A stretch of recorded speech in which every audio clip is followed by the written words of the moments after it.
Olá, seja bem-vindo à Imersão ANAC, promovida no canal Braga Academy pela mentoria e pelo portal Braga Academy. O vídeo de agora vai falar sobre que tipo de profissional as empresas desejam. Quando a empresa abre o processo seletivo, que tipo de profissional que ela quer? Quem é que ela quer contratar? Como é que a gente responde a isso, né? Lembrando aí que você passou na prova da ANAC e está se preparando para o processo seletivo e que 80% do teu sucesso tem a ver com a sua dedicação. A gente aqui só vai conseguir fazer 20%, quando muito fizer, vai chegar nos 20%, o resto está todo com você. Mas vamos lá, vamos tentar responder a pergunta. Que profissional as empresas aéreas desejam? Depende. Mas depende do que, Braga? Depende de uma série de fatores. Qual a necessidade atual do RH da companhia aérea? Aí você precisa fazer uma análise, né? É uma empresa nova? Se é uma empresa nova, ela vai precisar de gente com experiência, né? Porque é uma empresa nova, não tem ninguém contratado ainda, vai precisar contratar gente experiente. Ela não vai contratar um monte de novato para chegar do avião e não saber o que fazer. Ela tem que contratar gente experiente. E depois ela vai ter que contratar um monte de novato, e nesses novatos ela vai imprimir a marca do serviço dela. Se ela quiser fazer esse tipo de coisa, ela vai imprimir nesses novatos a filosofia de trabalho dela. Normalmente é assim que as empresas fazem.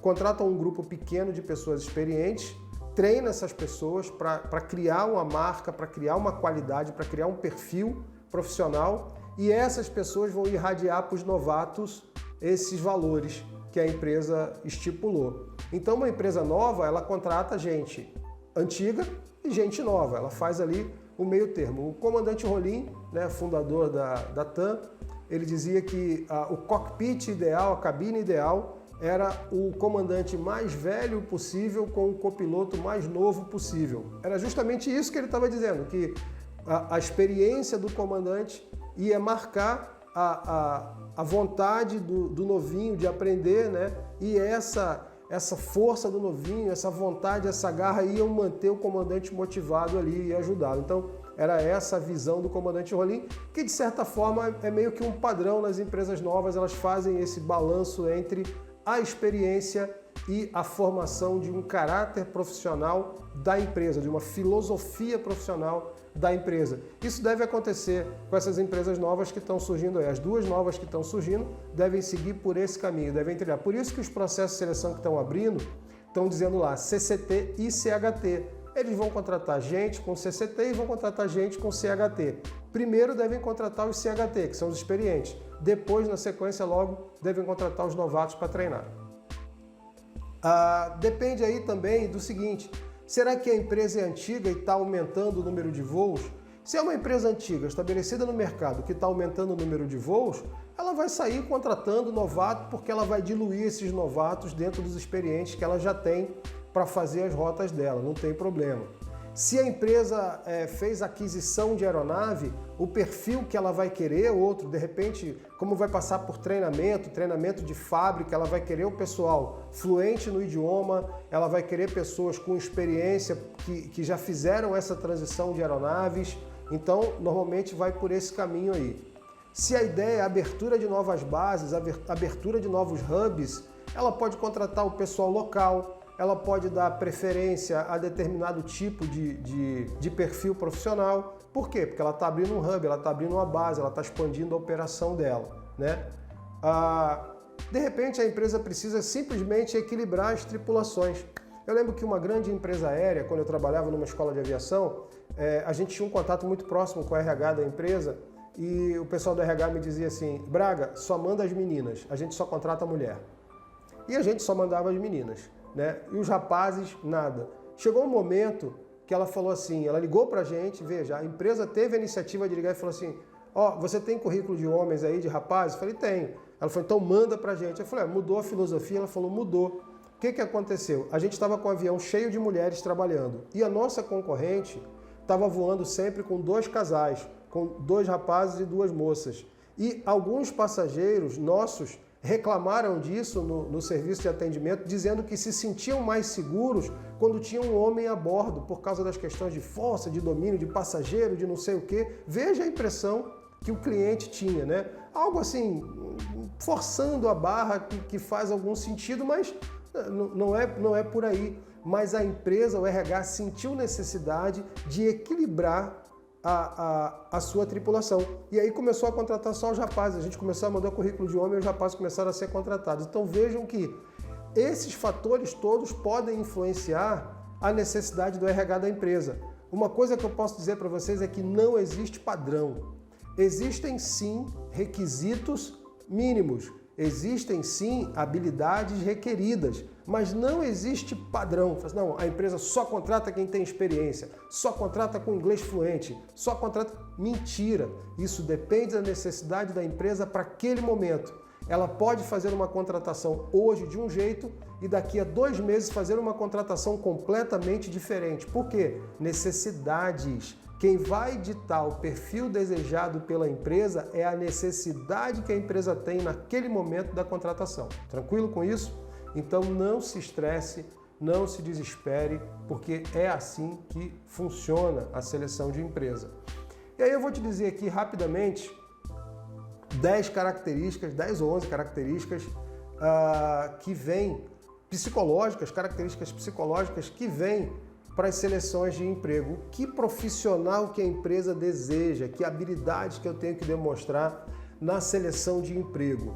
E essas características vêm da descrição de cargo, feitas pelo Ministério do Trabalho para o cargo de comissário de voo. E isso deveria ter sido ensinado para você lá naquela aula de CMS, naquela palestra que abre o curso, ao invés de colocar lá o pessoal para ficar falando de uniforme, de hotel, de namorado, de salário, que são as coisas que interessam vocês de fato.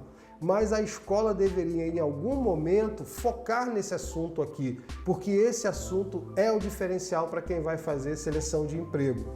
Parece que não tem muita gente trabalhando isso aí, não. Vamos ver o que é isso aqui.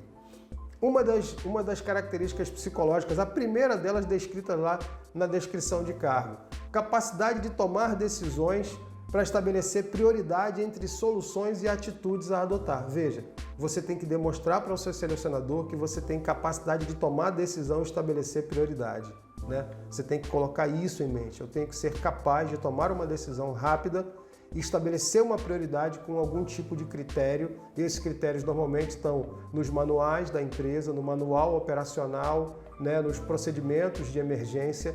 E você tem que tomar essa atitude, essa tomada de decisão tem que ser rápida.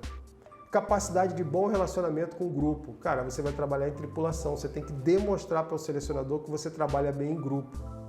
Atenção a detalhes e percepção para variação de coisas que saem da rotina. Isso está descrito lá na descrição do cargo. Então você precisa, né, demonstrar para o seu selecionador que você prestou atenção em detalhes, né? Você que está assistindo os vídeos aqui desde o início, que detalhe você pode colocar como relevante? O que mudou em mim, no vídeo aqui, nesses 3 últimos vídeos? Houve uma pequena mudança nos 4 últimos vídeos para cá. E se você é bom de atenção a detalhe, coloca nos comentários aqui que depois eu respondo pessoalmente para você. Outra, tato para lidar com pessoas, né? Estabelecer um prudente relacionamento com o passageiro. O passageiro tem sempre razão? Nem sempre, né? Vamos analisar a situação ali, às vezes o passageiro precisa ser algemado e desembarcado, então isso não significa que ele não tem razão sempre, né? Se chegou ao ponto de ser algemado para ser desembarcado pela Polícia Federal, significa que ele não estava com a razão. Então, o tato para lidar com o passageiro, né? Adaptabilidade. Toda hora uma situação nova, cidade nova, passageiro novo, comandante novo, aeronave nova, procedimento de emergência novo. Você tem que ser capaz de se adaptar a tudo isso. E o selecionador vai buscar essa capacidade de adaptação em você. Por quê? Porque diz o requisito para o cargo, ele não está inventando nada. Iniciativa para agir adequadamente em situações não previstas de emergência, né? Tá lá você sentado, fumaça a bordo e você... Ah, não, o chefe está lá perto, ele resolve. Peraí, iniciativa, né? Situação de emergência, você tem um manual de operações para cumprir, tem um padrão, mesmo assim você pode demonstrar alguma iniciativa, né? Atenção concentrada. Você precisa se concentrar nos seus procedimentos. Vai ter gente gritando, gente chorando, gente pulando, gente xingando dentro do avião, numa situação de turbulência, numa situação de emergência, numa situação de fumaça a bordo. E você tem que estar concentrado porque você tem tarefas a executar e você não pode deixar de executar, né, sob pena de matar todo mundo, inclusive, de piorar a situação. Então, há algumas tarefas que você precisa executar, né? Checar porta, checar escorregadeira, abrir porta, tomar sua posição, as vozes de comandos, call-outs, a comunicação com a tripulação. E tudo isso vai acontecer no meio do caos. Então você precisa ter atenção concentrada para trabalhar nesse ambiente caótico. E o selecionador vai buscar isso em você. Ele vai criar um caos para ver como é que você se comporta. Rapidez de raciocínio e precisão. Você tem que pensar rápido e pensar certo. Não adianta pensar rápido e fazer errado. Tem que pensar rápido e executar certo. Ele vai buscar isso em você. Memória, para lembrar de tudo aquilo que está previsto nos checklists, no treinamento, no manual do avião, né? Então você precisa ter uma memória boa. Capacidade de planejamento e organização do trabalho. Se você for o chefe de equipe, se você vai comandar uma evacuação, se você vai simplesmente fazer uma tarefa simples, você precisa de planejar essa tarefa, precisa organizar. E isso vem, você tem que trazer isso para a seleção e o selecionador vai buscar isso. Raciocínio verbal, aí a 11ª dica, que o vídeo está ficando muito longo. 11ª dica, você tem que ter raciocínio verbal. Falar, concatenar as ideias, explicar as coisas, ser claro, não ser prolixo. Pô, mas você é prolixo pra caramba, Braga, mas eu tô fazendo um vídeo para explicar para você o negócio, eu não tô fazendo uma seleção de emprego, né? Então, raciocínio verbal, seja rápido, preciso, coloque as suas ideias organizadas de maneira clara que as pessoas consigam entender. Braga, como é que eu desenvolvo essas habilidades? Fazendo um curso. E a gente tem um curso da mentoria para isso. A gente vai trabalhar uma série de disciplinas para que vocês adquiram exatamente essas características psicológicas, estas habilidades, para que você possa passar no processo seletivo. E aí, como é que é o processo seletivo que você tanto fala? O funil, o peneirão, isso a gente vai ver no próximo vídeo.